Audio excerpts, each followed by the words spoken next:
cannabis, o uso medicinal da cannabis é um assunto que avança em todo o mundo. No Brasil, desde 2015, a Anvisa permite a importação de produtos à base de cannabis, em especial o canabidiol, principalmente para tratamento da epilepsia. As solicitações crescem ano a ano e saltaram de 75 ao mês na época da liberação para 430 pedidos mensais em 2019. Hoje nós já temos mais de 10 mil pedidos e 10 mil em fila de espera, pelo que a gente soube da Anvisa. Em parceria aqui com a Sociedade Brasileira de Estudos da Cannabis Sativa, a SBEC, o mandato da vereadora Soninha Francini debate o tema no 5º Fórum Municipal de Cannabis Medicinal. Então, a gente vai convidar agora para compor a mesa o deputado Paulo Teixeira, o Eduardo Jorge, a Isa Pena e o vereador Gilberto Natalini, que vai fazer a abertura conosco. Obrigada. Bom, muito boa tarde a vocês, os que estão aqui na mesa, os que estão aí no auditório conosco, sejam bem-vindos aqui à Câmara. Estou cumprindo um papel difícil aqui, que vamos dizer assim, suprir o atraso da minha querida Soninha Francini, que está chegando. Queria deixar um abraço nosso com ela, cumprimentar a Eliane, que é a presidente da Sociedade Brasileira de Estudos da Cannabis, cumprimentar o Eduardo Jorge, meu colega de TV, cumprimentar o deputado Paulo Teixeira, que está aqui conosco, junto com a gente aqui sempre, há muitos e muitos anos que a gente se conhece, desde a velha Zona Leste, lá nos tempos do movimento social. Continuamos firmes, né, Paulo? Não desistimos, não, né? Hoje eu fui lá no Cangaíba, atendi 26 pessoas, né? Naquele voluntariado que você conheceu lá. Todo sábado, eu, o Francé e o Nassime. Então, estamos juntos aí. Cumprimentar também os demais convidados que aqui estão conosco. Cumprimentar o nosso amigo também, o Raul Tami, que é amigo nosso também de muito tempo. Enfim, eu queria dizer para vocês, vou falar um minuto. Em 1972, eu estava na Escola Paulista, 70, eu entrei na Escola Paulista de Medicina, Eduardo.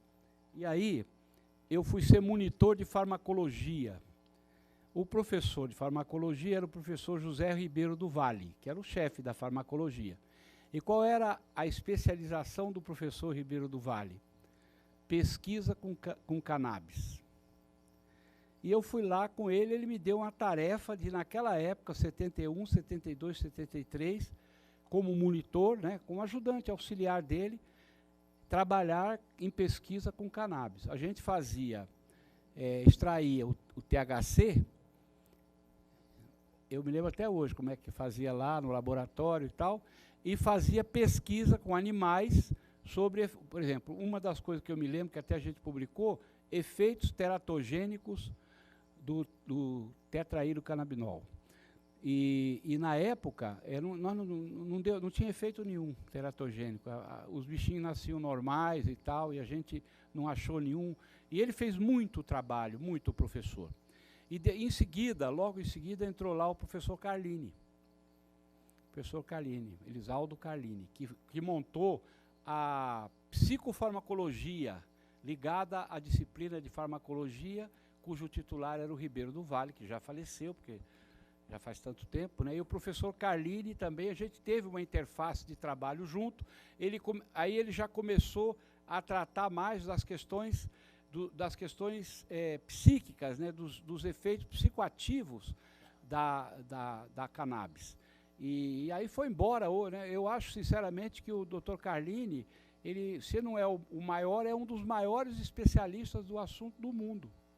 A gente até deu um título de cidadão paulistano, eu aprovei aqui na Câmara um título para ele, de cidadão paulistano. Ele ficou muito emocionado, que agora ele já está com a idade bem avançada, está um pouco doente, mas continua entusiasta da pesquisa, né, da aplicação médica, do estudo, no geral, sobre a cannabis sativa. Bom, eu queria dizer a vocês que, do meu ponto de vista, então, para mim passar a palavra aqui para os nossos convidados, eu queria dizer a vocês que eu acho uma coisa muito, assim, não tem nem qualificação, você querer impedir ou dificultar ou combater uma substância que vem da natureza que alivia a dor e o sofrimento dos seres humanos. É muito desumano, é uma imbecilidade, para falar uma palavra bem assim leve, essa postura, mesmo de colegas nossos, né?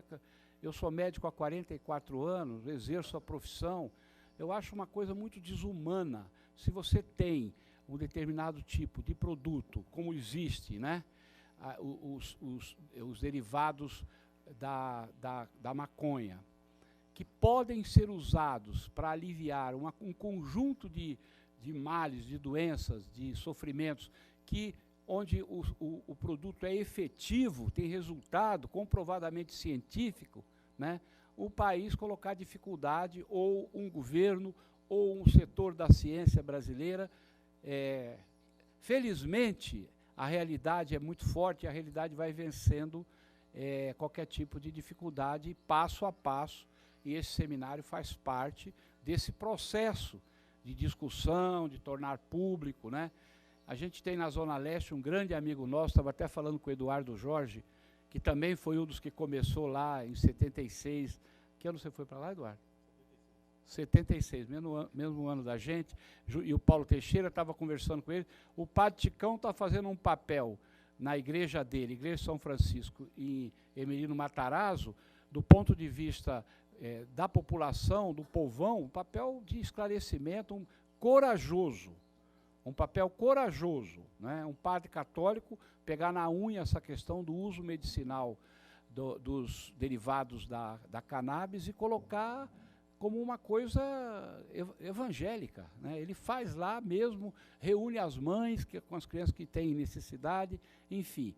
E muita gente, aqui nessa sala deve ter também muita gente da área técnica e mesmo da área social, que também estão engajados nessa batalha aí que eu estou descrevendo bem rapidamente. Então, eu queria voltar à presidência para você, agradecer. Eu não posso ficar para ouvir as palestras, porque ainda tem mais 4 compromissos hoje, um atrás do outro, até de noite, mas a Luciana vai ficar aqui com vocês acompanhando, a minha assessoria, eu estou à disposição.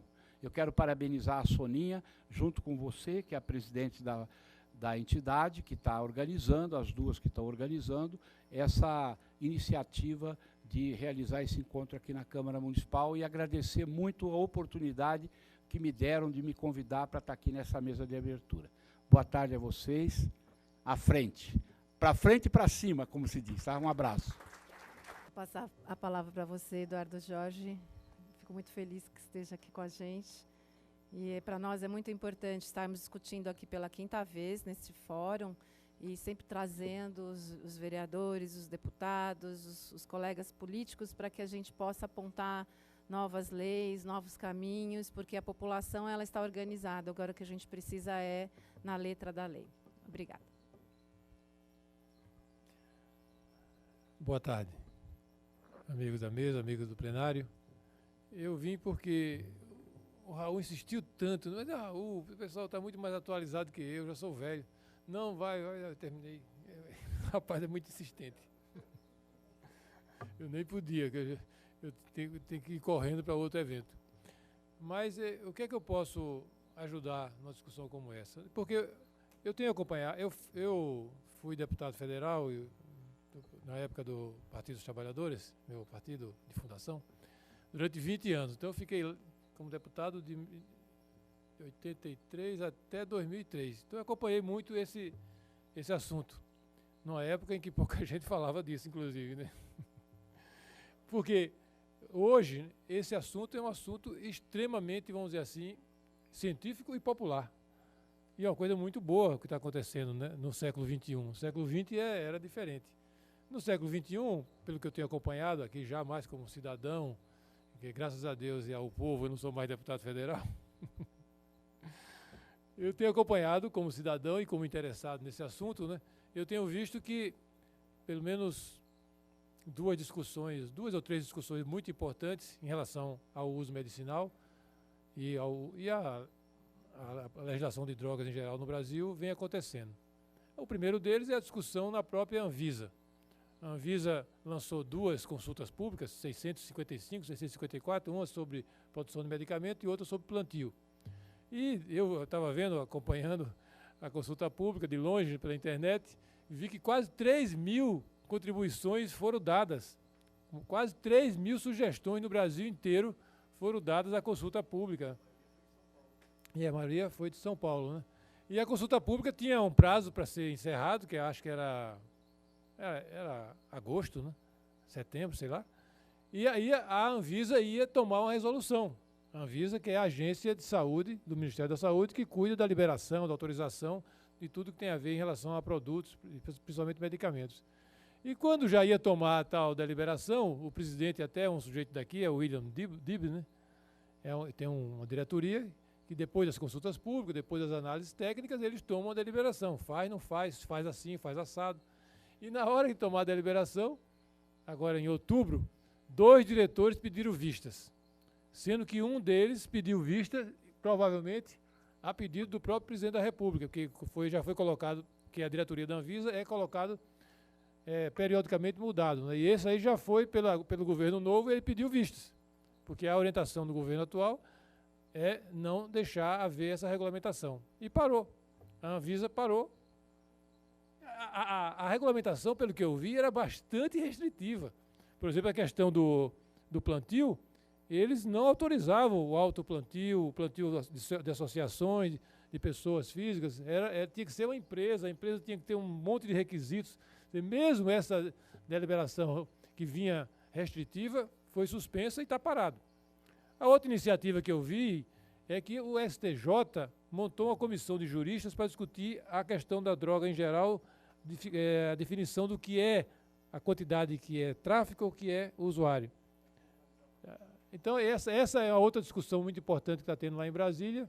Tem essa comissão de juristas do STJ, mas também não tomou resolução. Mas agora o Paulo está aqui, ele vai falar mais, acho, sobre isso. A Câmara dos Deputados, em boa hora, montou uma comissão especial para analisar um conjunto de projetos. Acredito, inclusive, que o projeto de Eurico, lá do PV do Rio, deve estar incluído nesses projetos, né? Então, Paulo vai falar sobre isso. Essa comissão especial foi formada agora em outubro, comecinho de outubro, e o Paulo é o presidente da comissão, felizmente, e eu acho que a Câmara é que vai decidir essa parada, porque a Anvisa está praticamente imobilizada, porque, inclusive, hoje, não sei se vocês viram, está no Estadão, um dos diretores da Anvisa desistiu, e que era favorável, portanto, o presidente da República já pode colocar um outro contra lá dentro, e 2 da diretoria saem agora no começo do ano, inclusive o DIB. Portanto, da Anvisa, eu acho que a coisa está mal parada e vai ficar mais mal parada ainda, né? Assim, 2 coisas que a gente pode ter esperança é o STJ, em relação à definição melhor, mais precisa do que é tráfico, do que é uso pessoal, e a questão da cannabis medicinal, especificamente, na Câmara dos Deputados, eu acho que nós vamos ter uma luz até o começo do ano que vem, porque a Câmara, eu sou parlamentarista, depois que eu saí do PT, eu fui para o PV. Mas eu era parlamentarista no PT e sou parlamentarista no PV. E a Câmara dos Deputados, dos 3 poderes da época desde a orientação de Montesquieu, que tem o Judiciário, o Legislativo e o Executivo, a Câmara, os parlamentos que às vezes são muito criticados, às vezes com razão, mas também é dos 3 poderes o poder mais antenado, mais sensível, mais aberto aos movimentos da opinião pública. E é visível que a opinião pública, em relação especificamente ao uso medicinal, mudou. Então, eu acredito que a Câmara vai seguir essa orientação nova da opinião pública brasileira. Mas, além disso, eu posso também aproveitar essa conversa com vocês, e como eu sou velho, estava comparando a idade minha e do Paulo, quase 20 anos de diferença. Então, como eu sou velho, eu posso dar um depoimento pessoal, talvez seja interessante, pitoresco, de como é que era essa discussão no século passado. Eu estou vendo aqui alguns da minha idade, mas a maioria é bem novo. Então, posso dar um rápido depoimento, né, isso é coisa de velho, né, como é que isso era no século passado. O Natalino, que também é velho, quase igual a mim, ele foi aluno do professor Ribeiro do Vale. O Ribeiro do Vale era o papa da farmacodinâmica na medicina brasileira. Ele era professor da Universidade Federal, mas era o papa na área farmacêutica no Brasil. Era o sujeito mais importante, mais conceituado. E o Elisaldo Carlini, que era um discípulo dele, já naquela época, é hoje uma das autoridades maiores nesse estudo específico da cannabis medicinal. Então, isso é coisa de velho, isso é coisa do século XX, lá de longe, né? Porque quando o Natalini está falando do professor Ribeiro do Vale, nós estávamos na Faculdade de Medicina em 1968, 69, 70. Estava entrando, veja como é coisa velha, né? Quando eu cheguei na Câmara, né, dos deputados federais, teve a Constituinte, e a Constituinte é a única coisa, Paulo, você que é um jurista aqui da São Francisco, deve saber disso mais do que eu, que sou constituinte, que é o único item que o problema das drogas aparece na Constituinte, é um artigo que aparece lá no fim da Constituição. No fim da Constituição vinha uma miscelânea de, como é que chama? Disposições transitórias, né? E acho que é o artigo 240 e tanto, né? Falava a única... Veja como é a situação nossa muito diferente do século XX e mesmo da Constituinte 88, 87, 88, de hoje. Que hoje a questão da droga, da economia do crime, do capitalismo do crime paralelo, é uma questão mundial importantíssima. Mas lá naquela época que nós éramos constituintes, em 87, 88, não era. Tanto que esse problema das drogas e a sua relação com a segurança pública, com a violência, com a epidemia de violência e de morticínio, com a economia do crime poderosíssimo, esse capitalismo do crime paralelo, não mereceu a atenção nossa dos constituintes. A gente mexeu em tudo, a Constituição nossa é enorme. Mas só aparece no artigo 243 e aparece por insistência, coisa pitoresca, de alguns deputados do Nordeste, porque na época tinha umas plantações de maconha ali no Alto Sertão, lugar ermo, perdido, coisa de Lampião, de cangaceiro, ninguém ia lá. Na fronteira da Bahia com Pernambuco, naquela região, tinha umas plantações de maconha e alguns deputados do Nordeste, incomodados com isso, insistiram muito para botar aquele artigo. O artigo diz o seguinte: toda vez que for encontrada uma propriedade rural plantando maconha, ela será expropriada, será levada para a reforma agrária para produzir comida. Lá é difícil até produzir comida, porque ela é seco para burro. Mas, então veja que coisa incrível. Isso foi a única preocupação que nós, constituintes, de todos os partidos, tivemos com esse problema importantíssimo hoje, que é uma das questões mais importantes do mundo. E lá dizia isso, é o artigo 243. Por causa desse artigo 243, em 1991, um deputado do PSDB, Elias Murad, que era médico, farmacêutico lá de Minas Gerais, um sujeito bacana, muito bom, ajudava muito a gente na construção do Sistema Único de Saúde, mas ele era farmacêutico e ele era muito ligado a clínicas de apoio a dependentes. Então, o Elias Murad pegou esse artigo 243 e fez uma proposta de lei regulando a questão das drogas no Brasil. Mas ele era uma pessoa muito bacana e tudo, mas nesse aspecto ele era bastante conservador, porque era a experiência dele, né? Uma experiência de atendimento em clínicas, e ele era muito refratário nessa questão de qualquer tipo de legalização. Então ele apresentou esse primeiro projeto, foi em 1991, na Comissão de Seguridade Social, que eu era representante do Partido dos Trabalhadores lá. Eu já meti lá 7 emendas no projeto dele.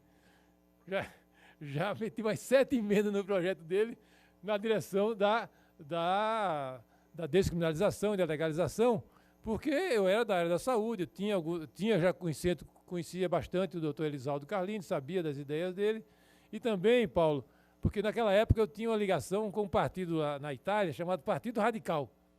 Eu era do PT filiado, mas era filiado também a nível internacional no Partido Radical, que era um partido que lá na Europa, na Comunidade Europeia, defendiam a política de descriminalização para combater a criminalidade lá, e também por um viés liberal, que é um viés que diz o seguinte: as pessoas devem ter o direito de escolher, fazer as suas escolhas com liberdade e responsabilidade. Não tem porquê a gente ficar tutelando tudo daqui para lá que você faz. Então, eu ligado ao Partido Radical, nem era autorizado, o PT não permitia, eu era filiado clandestinamente no Partido Radical, já comecei a discutir a descriminalização lá na Câmara. Fiz umas emendas no projeto do Elias Murad, Mas como o projeto dele encalhou na Comissão de Seguridade Social, porque era um escândalo, nem a direita nem a esquerda apoiava essa história de descriminalização, no PT mesmo, na bancada do PT, eu era quase sozinho nessa questão. O projeto do Elias Murad encalhou, aí deu tempo, eu preparei um outro, bem radical, que apensou no do Murad e foram tramitando juntos. Isso, o projeto do Murad era de 81 e o meu era de 83.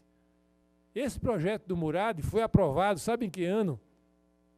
Em 2002.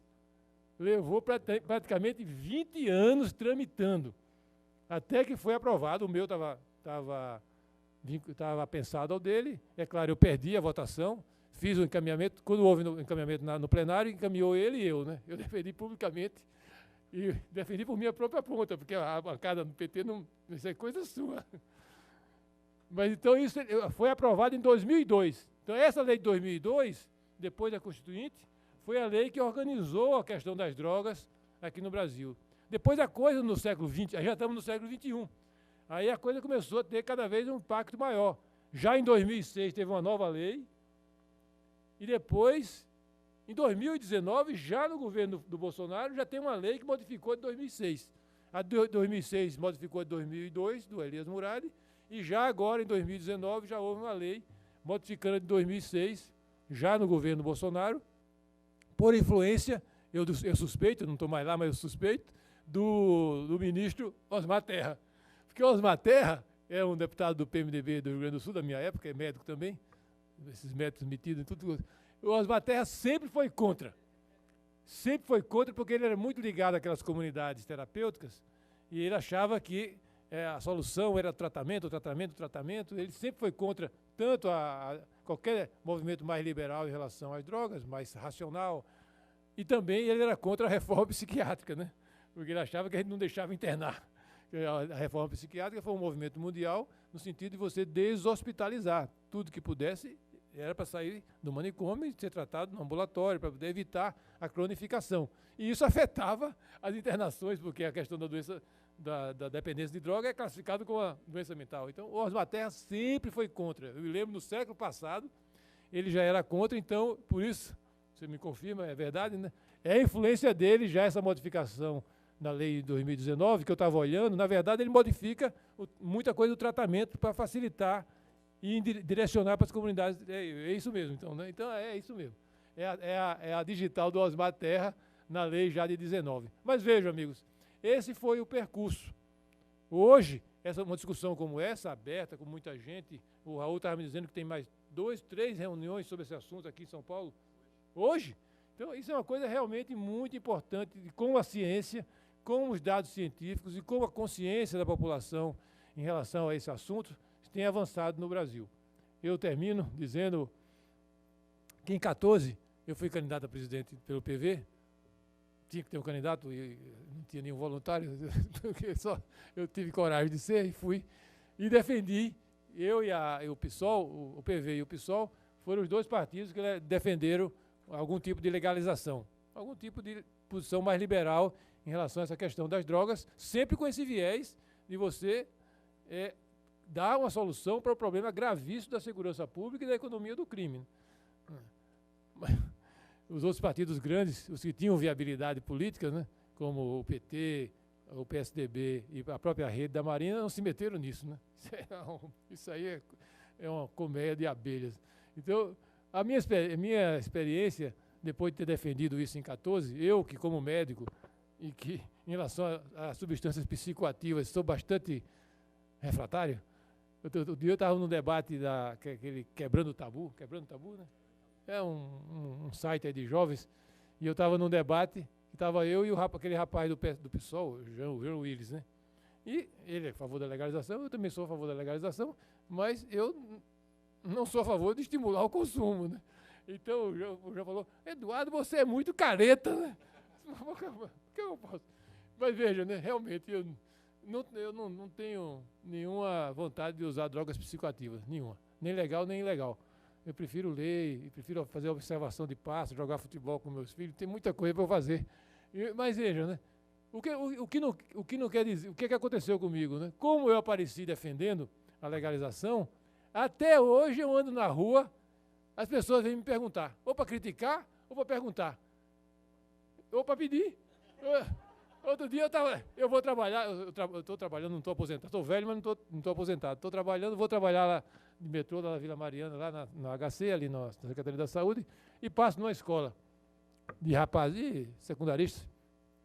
Eu passo do outro lado da rua. Porque toda vez que eu passo lá e está aquela turma de meninos, eles me param para perguntar, Eduardo, aí, quando é que vai ter o negócio? Meu pessoal, eu não recomendo que use, né? Eu sou a favor da legalização por esse motivo, mas eu não uso e nem recomendo que use. É aquilo que o Jean Luiz falou, você é muito careta, eu sou mesmo. Porque do mesmo jeito que eu não recomendo que se use um cigarro, o tabaco, né? Também o uso abusivo do álcool é uma coisa altamente nociva, né? A mesma coisa, a cannabis é uma droga psicoativa, né? É melhor não usar. Se usar, ser muito moderado, para evitar uma dependência. Então, essa é a minha posição, né? Mas eu paguei e pago um preço altíssimo, né? Por essa história de 2014. Vocês não imaginam o que me xingo na internet quando a pessoa discorda comigo de alguma coisa, em vez de discutir o meu assunto, né, eles me xingam. Você está fumando maconha assim, por isso você fala isso? Não. Mas eu acho que é alguma coisa que as lideranças políticas têm que ter coragem de falar. É claro que pode ter essas incompreensões, esses mal-entendidos, né? Mas quem tem informação, quem tem essas informações científicas, tanto em relação à questão medicinal como à legalização, as lideranças políticas têm que falar. Porque as famílias ficam inseguras, é claro, né? As pessoas têm insegurança, né? Claro que tem insegurança, né? Você tem que explicar qual é a posição, por que essa é a posição. E, finalmente, uma opinião. Paulo, Raul, Eliane, uma opinião de experiência política, né? Eu vi que o nosso ministro Osmar Terra está usando uma tática muito maliciosa, porque ele é muito experiente politicamente, ele é do MDB velho, é muito experiente politicamente. Eu acho que essa é a última coisa que eu quero falar. Eu recomendaria que a gente separasse as duas tramitações. A tramitação da questão da cannabis medicinal é uma. Mas o Osmar Terra quer misturar. E a separação da questão da legalização, da descriminalização, etc., é outra. O Osmar Terra, eu vi um artigo dele na Folha, ele quer misturar as coisas, entenderam? Porque em relação à descriminalização e todas as inseguranças que as famílias têm em relação às drogas, a rejeição no Brasil ainda é muito grande. Mas em relação à cannabis medicinal, a coisa já virou. E a opinião pública é majoritariamente favorável. Então, por que o Osmar Terra e os adversários da cannabis medicinal e da legalização querem misturar? Porque eles querem contaminar a discussão da cannabis medicinal com a rejeição que a legalização das drogas ainda tem. Então, eu acho que a gente tem que ser bastante claro nessa questão. A discussão aqui é a discussão da cannabis medicinal. A outra discussão, que a gente tem opinião também, é a questão de como vai ser o problema da descriminalização, da legalização ou não das drogas em geral no país. É bom separar as duas discussões, porque a mistura reforça a tática de quem não quer legalizar nada, nem as drogas em geral, nem a cannabis medicinal.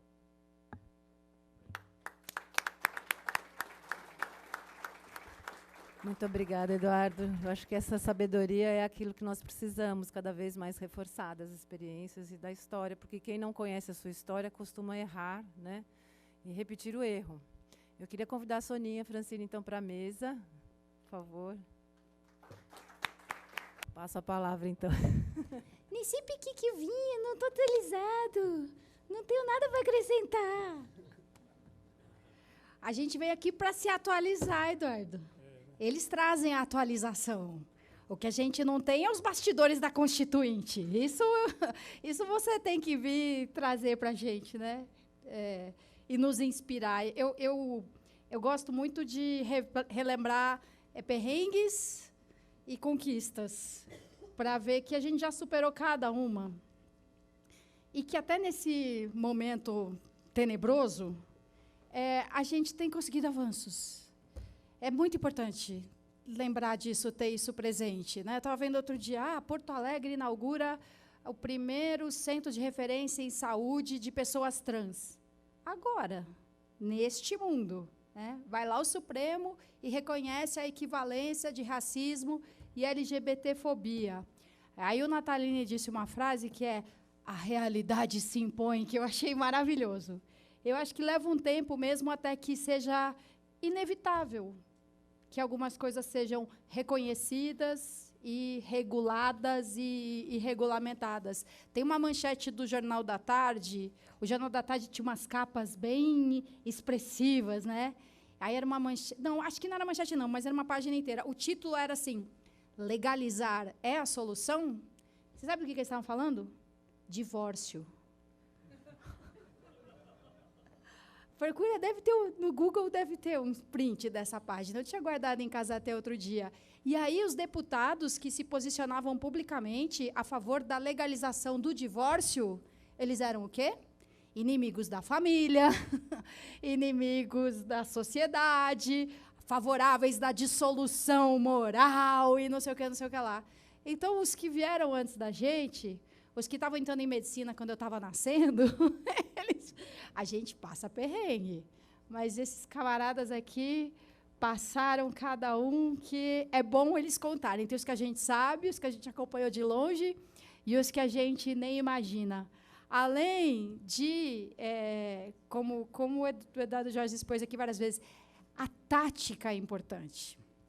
Como é que a gente consegue ampliar, agregar pessoas para as causas que a gente acredita? Porque, às vezes, a gente escolhe a tática de dar um carrinho de frente no adversário. E talvez isso talvez não, muitas vezes isso só aprofunda o fosso, a separação, né? Eu vou lá e dou um chute na sua canela, eu não vou...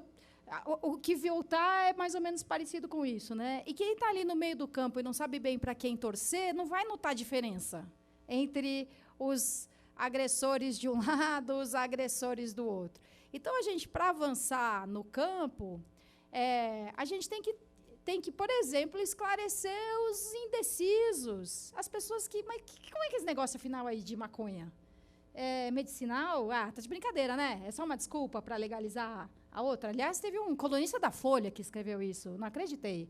O senso comum vai lá, mas um jornalista usa o editorial da Folha para dizer: gente, pera lá, né? Eu sou a favor da legalização da maconha, mas não vem com esse papinho de medicinal, não, como subterfúgio. Hélio Schwartzman, não vou deixar de dizer o nome da pessoa.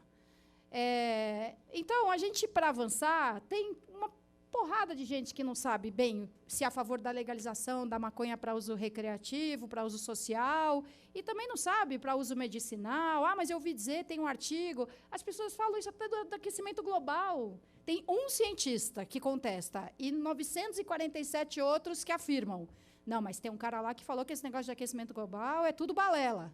Então, a gente tem que ter paciência, persistência, elementos, argumentos, para ampliar o campo que pode vir com a gente, que pode estar do nosso lado. Então, tem algumas escolhas estratégicas a fazer num processo legislativo. A hora que você escolhe, vamos por aqui, vamos ao Congresso ou vamos ao Supremo. Muitas vezes temos ido ao Supremo para tratar de questões como essa, né? E o Supremo é quem tem se posicionado, enfim. E eu costumo sempre dizer que a gente tem que mapear os aliados, porque também a gente gasta muito tempo confrontando os inimigos e, às vezes, só dá espaço para eles, né? O movimento LGBT, de novo, que é uma referência importante para mim. A gente elevou o Marcos Feliciano a um nível de celebridade que ele não tinha antes. Então, a gente, claro, tem que identificar os inimigos, lógico. Que parte dela? Uhum. Tem razão. Aliás, o Natalini citou aqui o Padre Ticão, né? Então, esse vem bem a calhar para a conclusão do meu raciocínio. É algo que eu tenho me dado conta mais recentemente. Eu sempre digo, cara, identifica os aliados e procura os aliados. Claro que tem que identificar os inimigos, tem que saber o Osmar Terra, como ele pensa, e o que ele está articulando, identificar os adversários, os oponentes, os indecisos, e identificar os aliados. Mas a gente não pode ficar só nos aliados óbvios. A gente vai montar uma mesa... Pelo teor, isso aqui não é um debate sobre se a gente acha que deve ser permitido o uso, o cultivo de cannabis para fins terapêuticos, né? Se fosse um debate, aí a gente constituiria uma mesa com muitos pensamentos diferentes. Não é, isso aqui é um fórum em defesa. Então, a gente traz quem? Os aliados super reconhecidos, o Natalino, Eduardo Jorge, o Paulo Teixeira, a gente chama quem já é do nosso campo. Mas, na hora da defesa, na hora do enfrentamento, a gente precisa mapear os aliados improváveis. É o que o Quebrando o Tabu fez quando juntou lá o Marcelo Freixo e a Carla Zambelli. E tal coisa? Não, tal coisa eu acho sim, eu acho assado. E tal coisa, eu acho assim. E o uso medicinal de cannabis? Ah, pelo amor de Deus, isso aí não tem nem o que discutir. Claro que a gente tem que ser a favor. Então, se a gente fica sempre... nesse ambiente do nosso fórum, das pessoas que já se conhecem e se identificam, é muito bom, porque a gente se fortalece. Mas, para ampliar, precisa identificar esses aliados pouco prováveis. Qual foi o general que falou que é uma estupidez? Vilas Boas, General Vilas Boas. General Vilas Boas faz uso de cannabis, né, para fins terapêuticos, medicinais. Ótimo! A gente precisa pegar e mandar no zap para todos os amigos. Aliás, eu mandei no grupo dos vereadores. Tem um general que foi da época do Fernando Henrique, tem um general também que é a favor. Então, mapear esses aliados pouco prováveis é muito importante também, porque tem gente que não vai me ouvir se eu for defender a legalização do uso terapêutico de cannabis, porque fala, essa maconheira, o que ela disser não me influencia. Mas vai ouvir o general Vilas Boas, ou a Carla Zambelli. E aqui na Câmara, por exemplo, outro dia numa conversa, outro dia não, já faz tempo, porque a Sâmia Bonfim ainda estava aqui, ela é deputada federal agora. Estávamos almoçando, aliás, um dos melhores lugares para uma discussão desarmada aqui é o anexo do plenário, onde tem um bandejão lá e os vereadores almoçam juntos. Porque ali a discussão é desarmada, é verdadeira. E então estávamos almoçando eu, a Sâmia Bonfim, e o Bispo Atílio, que é vereador, é bispo pela Igreja Universal, ele é do PRB. E a gente estava falando sobre Cracolândia, cenas de uso, isso e aquilo, e ele expressou da maneira dele o que ele achava que devia existir. Que ele falou assim, olha, você não acha que tinha que ter um lugar e que a gente meio fechasse os olhos assim, para nem saber de onde eles pegaram, mas que as pessoas pudessem usar e que fosse limpo, organizado, sabe? E que tivesse ali um psicólogo, um médico para dar uma orientação. Vocês não acham que, tipo assim, cá entre nós, eu não posso sair defendendo isso porque não vão me compreender. Mas eu acho que tinha que ter um lugar, entendeu? Porque fica desse jeito, essa baderna na rua. Aí eu olhei para a Sâmia olhou para mim, tipo, é verdade, né? Seria muito melhor, não é certo as pessoas ficarem jogadas na rua, não é assim. Ele, porque seria mais organizado, né? Então, dali a acreditar que talvez a gente tivesse o voto do Bispo Atílio favorável a uma sala segura de uso, não sei se chegaria a esse ponto, mas ali tem uma abertura para discutir uma outra possibilidade. Porque se ficarmos só nós, e o PSOL, e o PT, defendendo isso, a gente vai, até por causa dos outros assuntos em que a gente se opõe, a gente vai misturar isso tudo na bacia de todas as outras discussões. Agora, você tem a Carla Zambelli, você tem um general, você tem um pastor, você tem um padre, a gente consegue ser ouvido por pessoas que não teriam tanta atenção assim a prestar na gente mesmo. Acho que é isso. Obrigada. Agradeço, Soninha. também pela sua abertura, da gente já estar aqui no 5º e você está sempre com a gente nos fóruns, onde a gente sempre traz informações e pacientes, e depois a gente conversa, e sempre o tempo nunca dá tempo, né? Porque a gente tem muito o que falar. Eu vou passar a palavra, então, ao deputado Paulo Teixeira, e depois a gente vai se desfazer a mesa, não sei se vocês têm alguns compromissos, e depois a gente começa com uma partinha teórica. E como hoje os pacientes que viriam tiveram alguns problemas, a gente vai tentar terminar até às 16h20 para fazer um debate, né, para a gente poder conversar abertamente aqui com as pessoas que vierem falar. Não é mesmo? Obrigada. Eu quero dar uma boa tarde a todas e a todos. Agradecer o convite para participar desse seminário, dizer da alegria de encontrar aqui a Soninha. Nós temos até uma lei para redução de danos para usuários de êxtase, né, nas boates, dizendo que São Paulo tem que ter a disponibilidade de água, porque muitos ali têm problema de hipertermia, né, e acabam se não tiver disponibilidade de água, tem problema de desidrato. E por isso nós temos uma lei de redução de danos, e é da autoria da Soninha e minha, né? E ela é uma pessoa precursora no Brasil desse debate, sempre de maneira corajosa, de maneira aberta. Então, alegria estar com a Soninha aqui, agradecer de participar nesse evento.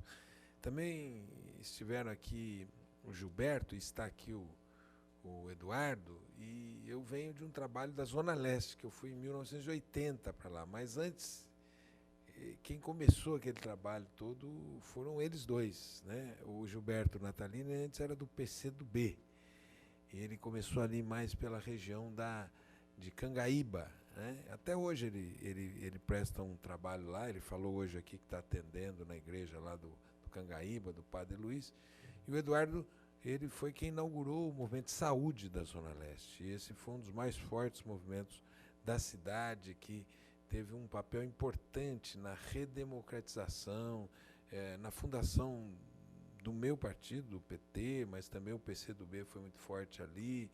E então o Eduardo, ele era médico e foi morar na Zona Leste e fez um importante trabalho. Então vê-los aqui me dá muita alegria, porque eles são parte da história de São Paulo, da história do Brasil. O Eduardo foi, inclusive, parlamentar constituinte. Então, dizer da alegria de estar com você, Eduardo Jorge, com o Gilberto, com a Soninha, parabenizar a Eliana, que ela tem tido um papel importante. Ela esteve lá no Congresso Nacional recentemente, fez um belo debate lá na comissão especial, e você também, Raul, que é um debatedor importante. Estou com a Alice aqui, que é minha companheira, e cumprimento vocês, né?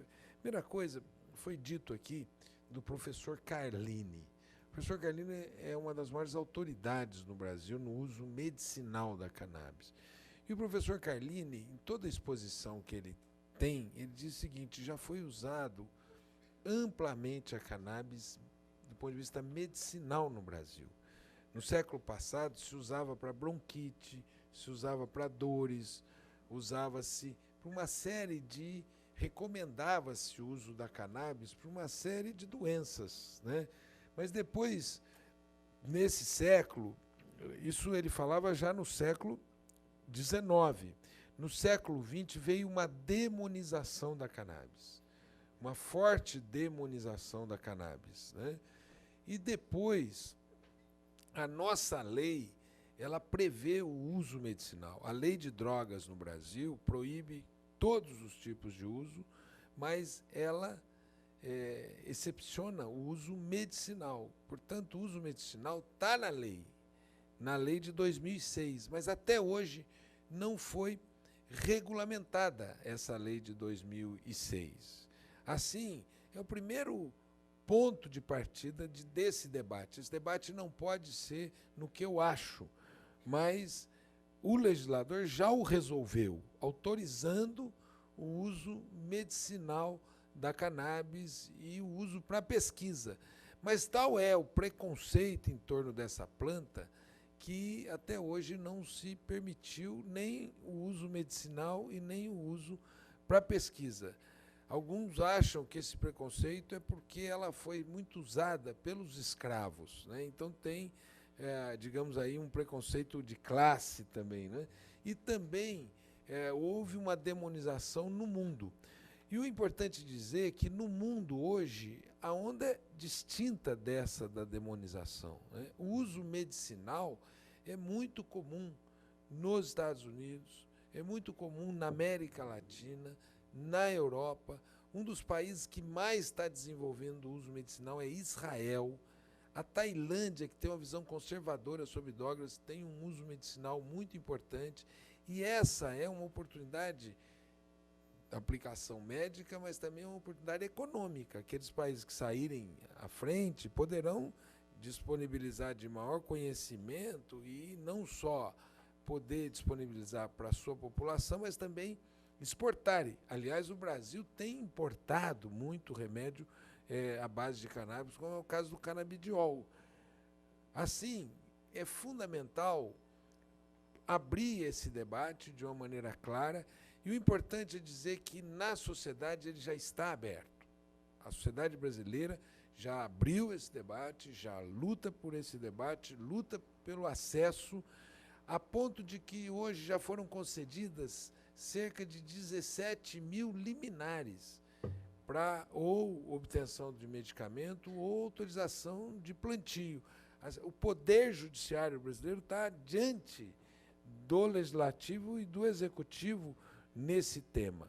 E o SUS, às vezes, tem que conceder um remédio, às vezes importar um remédio, e eles são caríssimos. Tem um remédio disponível nas farmácias que é chamado Mevatil.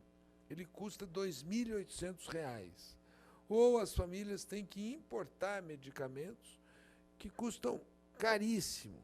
E o que está acontecendo no Brasil? Tanto você tem tido uma abertura dos médicos para esse tema, como também você tem tido uma solidariedade na sociedade a partir de cooperativas que acabam produzindo o óleo da cannabis e oferecendo para os pacientes, ou universidades que têm ajudado pais que precisam plantar cannabis para entender aquela planta, que princípio ativo ela tem e qual é o princípio ativo e qual planta mais adequada para o tratamento do paciente.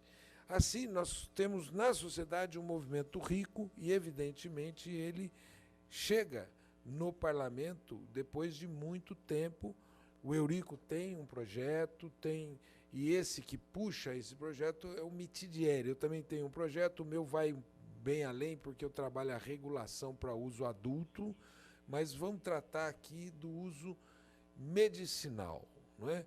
Assim, foi instalada a comissão especial, eu sou o presidente da comissão especial, e o relator é um médico do Paraná, que foi prefeito de Curitiba, o Luciano Dutti, e ele também é uma pessoa que conhece profundamente. E nós estamos ouvindo os cientistas, estamos ouvindo os especialistas na área médica, na área da farmácia, estamos ouvindo as cooperativas e deixamos ali, ainda que o objetivo da regulação é resolvê-la, nós trouxemos as posições contrárias. Nós levamos o Osmar Terra lá, levamos uma médica, acho que foi até o dia que você estava, que ela veio com a posição contrária. Durante a reunião ela mudou a posição dela e disse: eu sou favorável, porque os argumentos são muito fortes.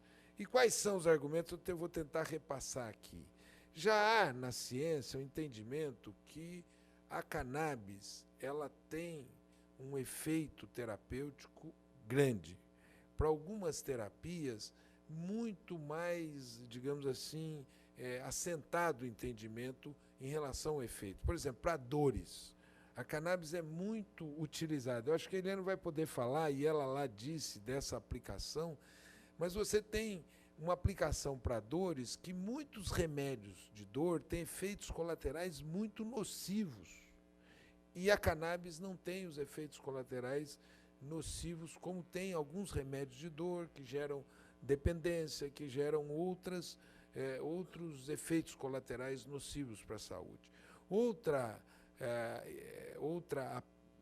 aplicação também tem sido para doenças degenerativas, não é isso? Alzheimer, Parkinson, porque ela ajuda a fazer a sinapse e, portanto, ela tem uma repercussão para essas doenças degenerativas. E ela também tem uma repercussão muito grande para quem tem convulsões.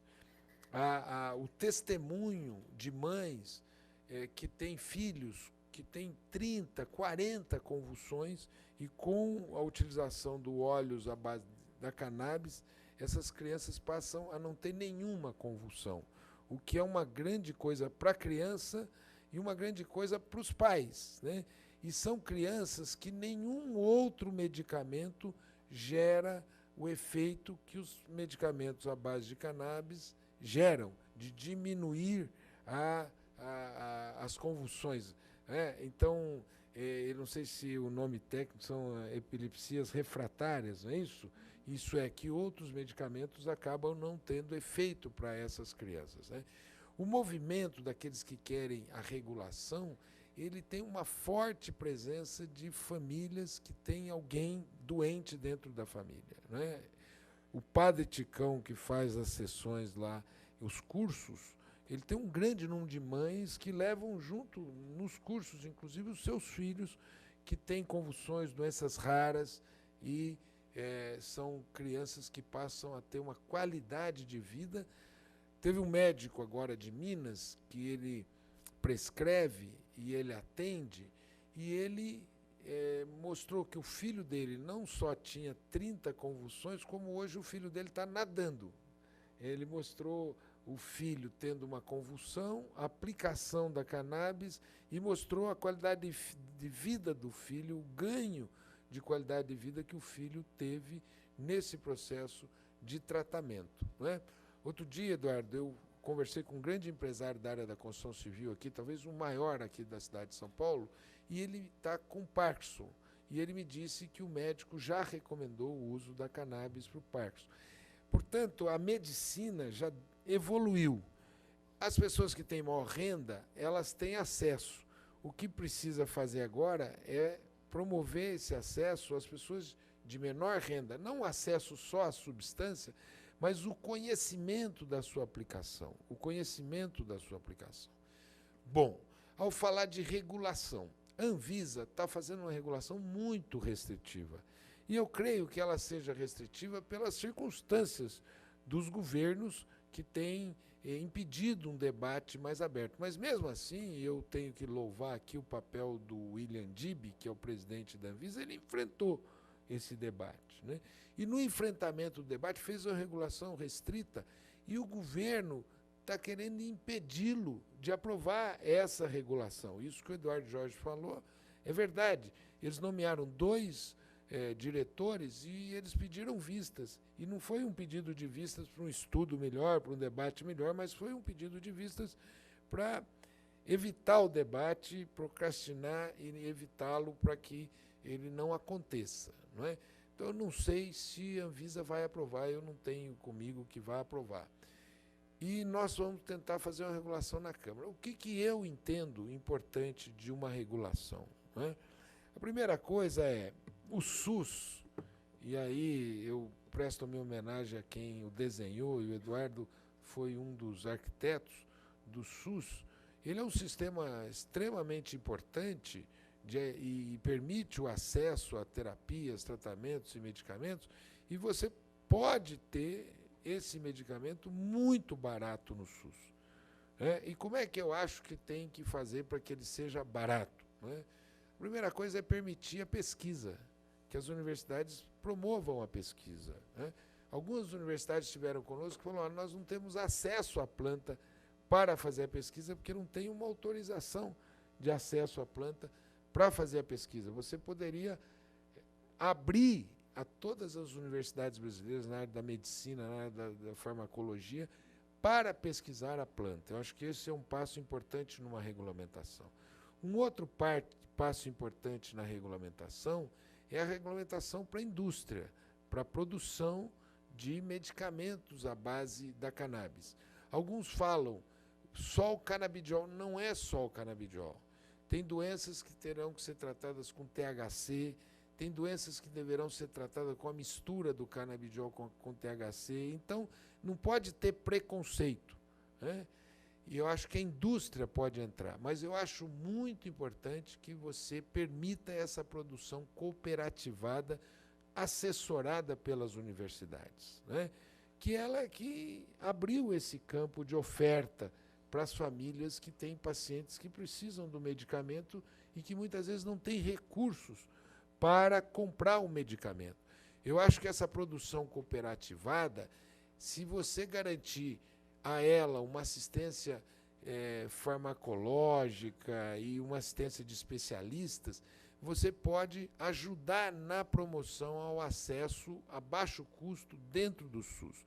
O SUS tem um programa de fitoterápicos, e eu acho que talvez se tivesse que encaixar esse tema no programa de fitoterápicos, evidentemente, com maior controle, porque você vai ter que produzir, você vai ter que comercializar, então tem que ter algum controle. Não estou debatendo a ideia de um descontrole. E a sociedade terá que ver se a pessoa que faça o seu plantio e que tem alguma assistência, e aí eu defendo que tem uma assistência das universidades, possa fazer o seu plantio para o uso pessoal, porque você vai chegando e, digamos assim, definindo que tipo de substância pode ser mais útil para aquela doença que as pessoas eventualmente tiverem, não é? Eu vou concluindo dizendo o seguinte: a resistência vem desse governo. É um governo das trevas, né? Um governo do atraso, um governo que pretende entrar num debate como esse. Mas esse governo ele não consegue sustentar o debate. Essa semana o Osmar Terra foi lá, ele não conseguiu sustentar o debate. Ele chega a dizer que essa é uma estratégia para legalização, mas ele não diz como é que nós vamos dar conta das pessoas que precisam desse medicamento. E ele remete à ideia que um dia ele possa ser sintetizado.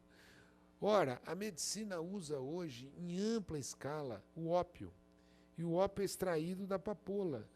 E tem uma aplicação médica. E tem um controle. Tem problemas com ópio. Tem problemas, inclusive, de médicos que acabam abusando do ópio. Você conhece, sabe, da existência, da ocorrência. Então, você não pode deixar de utilizar uma substância pelos problemas que, eventualmente, decorrerão da sua utilização, mas da utilidade dela, da repercussão que ela possa ter na saúde das pessoas, não é? Hoje é muito comum a pessoa que trata de câncer na quimioterapia se utilizar, a pessoa que usa o antirretroviral se utilizar de substância à base de cannabis, a pessoa que tem glaucoma, enfim, é uma infinidade de doenças que podem se utilizar dessas substâncias, né? Eu termino dizendo que em fevereiro, março, nós pretendemos entregar o projeto e aprová-lo. Ali na comissão, Soninha, nós estamos conseguindo um espectro que não é um espectro ideológico. Então tem gente do Novo, tem gente do PSL, a Carla Zambelli está conosco, e os evangélicos que têm ido lá, eles têm dito, se é para o uso medicinal, eu não tenho nada contra. Eles dizem, eu sou contrário à legalização da maconha e tal, com medo que aquela comissão sofra um desvio e ali eles possam se surpreender com um resultado diferente daquele que eles querem. Então, eu acho que nós estamos conseguindo um consenso lá na comissão na direção da aprovação. Nós estamos indo, semana que vem, para o Uruguai, um modelo de regulação muito bom, é o da Colômbia. O que a Colômbia fez? Ela ofereceu para quem estava saindo da guerrilha, das Farc, né? Esse povo que o Eduardo falou lá do polígono da maconha no Pernambuco, você podia fazer uma conversão, né, para uma agricultura menor, controlada. Eu acho que outro modelo bom, além do Uruguai e da Colômbia, é do Canadá, dos Estados Unidos e de Israel. Diz que um dos melhores modelos é o de Israel, porque eles se jogaram fundo nesse debate e estão conseguindo construir uma indústria, que nós poderíamos ter também uma indústria forte economicamente exportadora de medicamentos à base da cannabis. E aí eu parabenizo a SBEC, né? SBEC, e parabenizo você, Eliana, por estar à frente desse debate, Soninha por promovê-lo, e agradecer a atenção de todas e todos. Obrigado.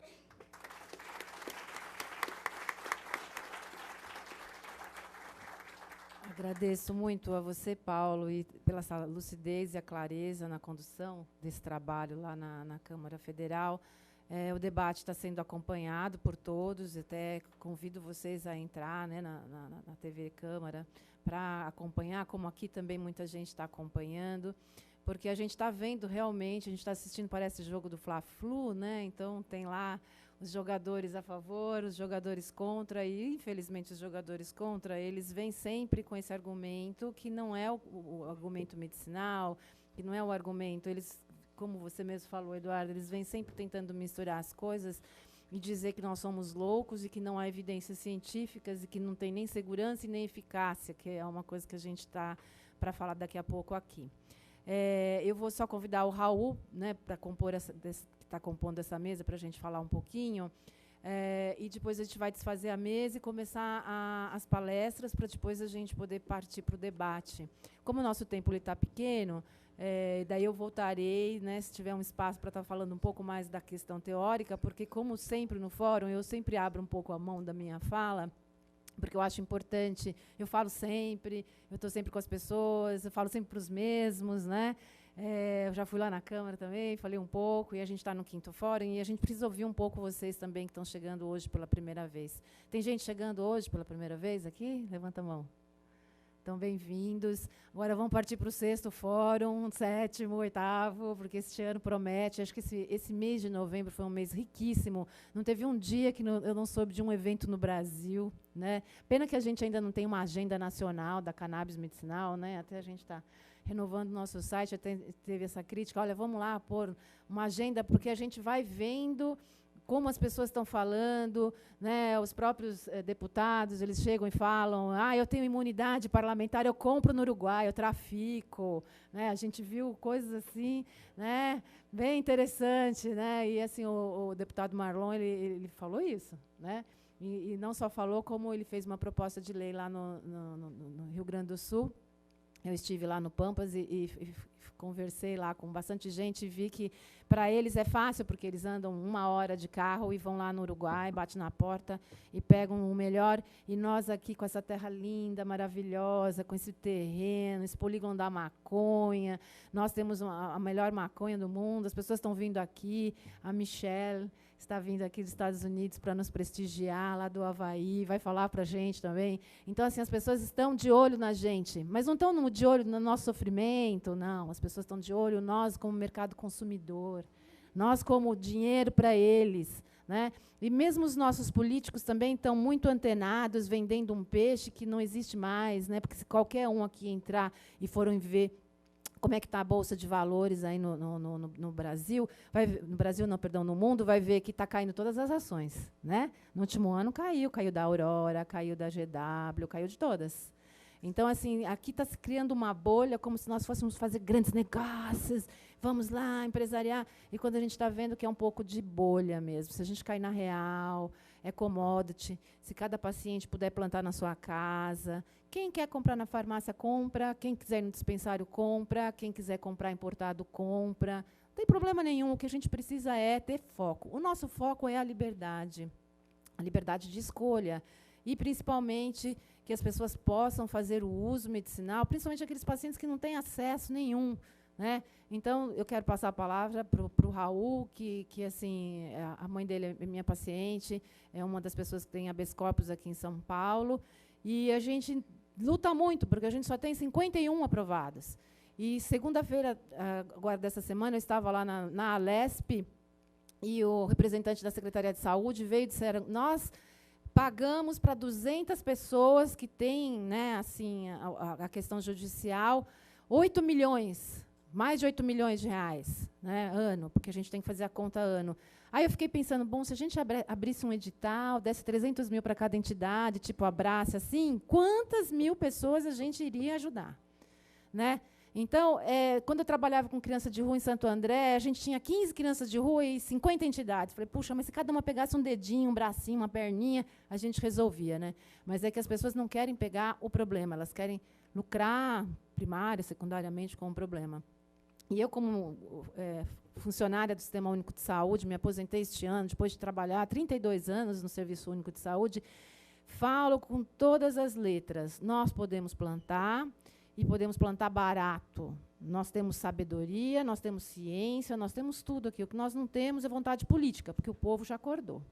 E se nós não regulamentarmos, o povo vai plantar no fundo de quintal, ou ele vai subir a roça, vai lá na rocinha e vai pegar a maconha do Paraguai e vai fazer um óleo que a gente sabe que tem problemas, mas funciona, né? Funciona. E não funciona para tudo, óbvio, né? Como nada na vida, mas funciona. Então, a gente tem que parar de ser hipócrita. Tá bom, vou passar a palavra então para o Raul.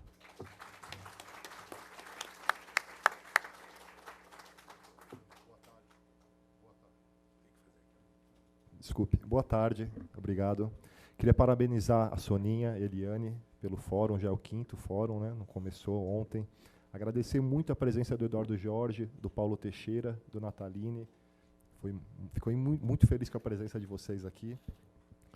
Meu nome é Raul Tami, eu sou professor de Educação Física, estou secretário municipal da Juventude no Partido Verde e vou fazer um breve relato.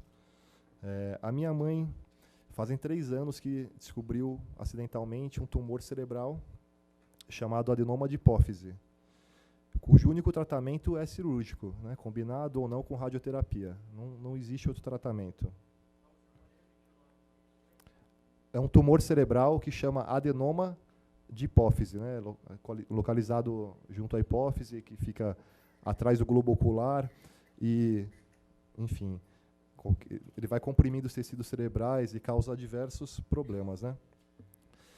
Após passar em consulta por diversos neurocirurgiões, 6, se não me engano, todos, sem exceção, falaram para ela fazer a cirurgia. Por quê? Porque ela tinha um tumor, todo tumor cresce. Né? A certeza que tem é essa. E com medo das possíveis sequelas, minha mãe ela não aceitou fazer cirurgia, porque são sequelas irreversíveis, né? Geralmente.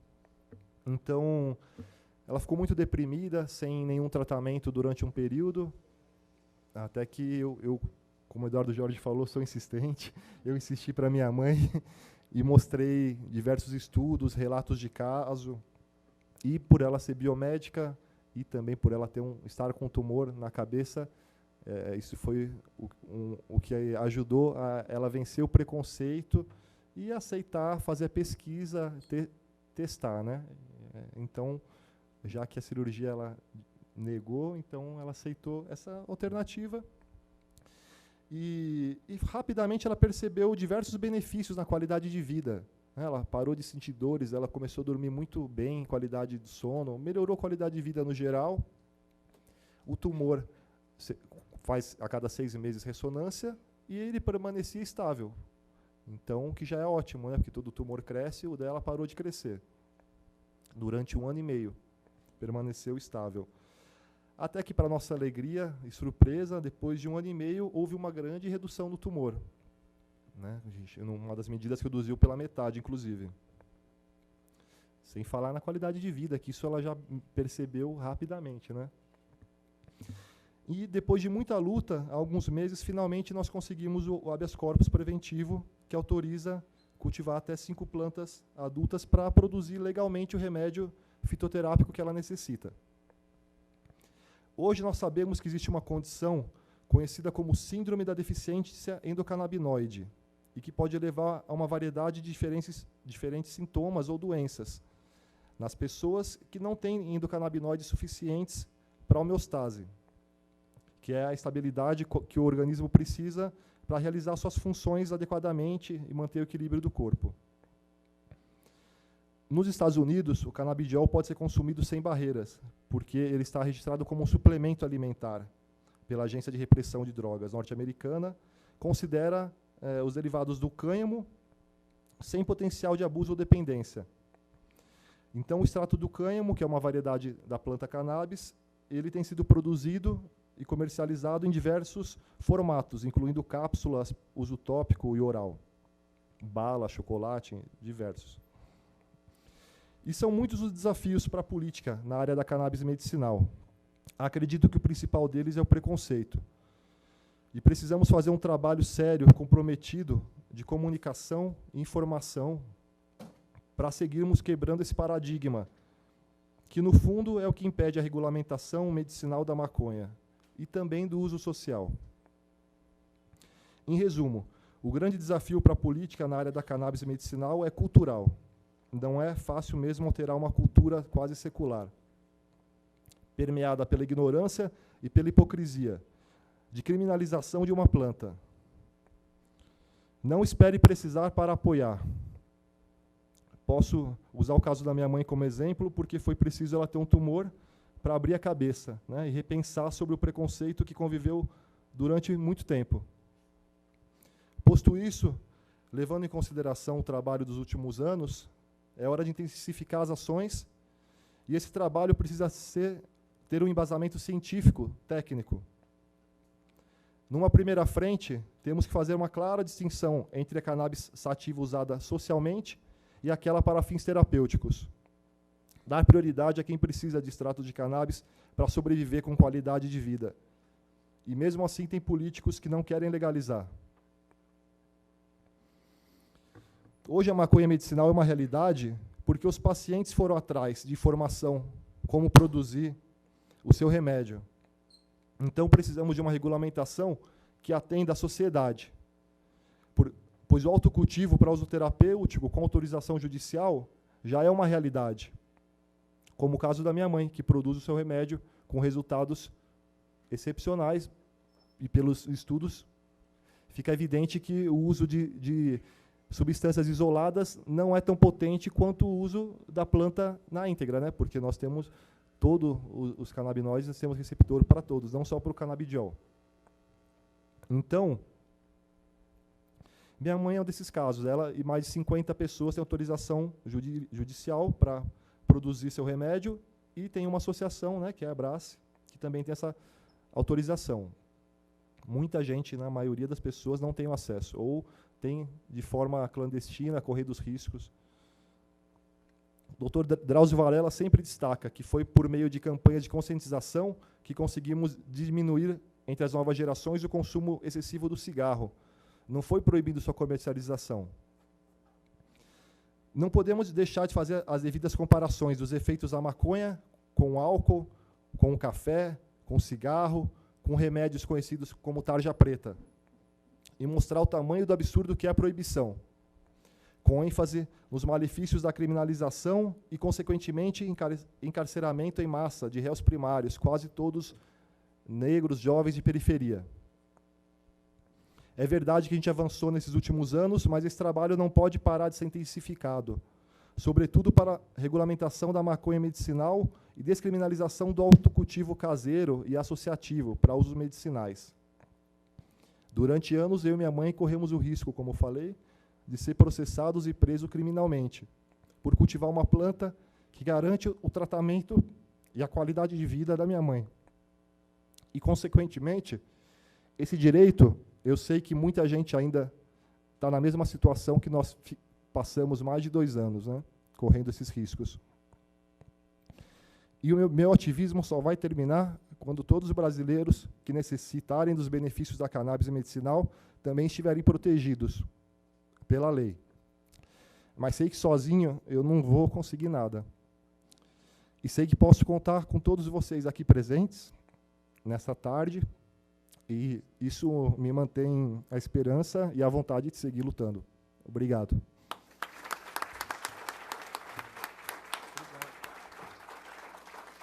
Obrigada, Raul.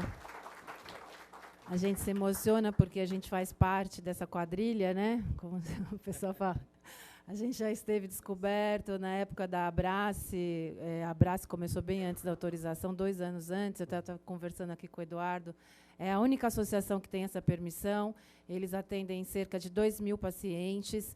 E, se vocês perceberam, não sei se vocês acompanharam, fizeram uma busca na entidade com helicóptero. Essa semana foi uma coisa terrível, né? Uma denúncia de um vizinho, Né? Imagina que os vizinhanças não sabem que a Abrace existe. Quer dizer, o mundo inteiro sabe que a Abrace existe, o Brasil inteiro sabe que a Abrace existe, o vizinho não sabe.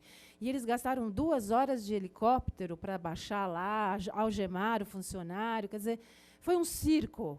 Né?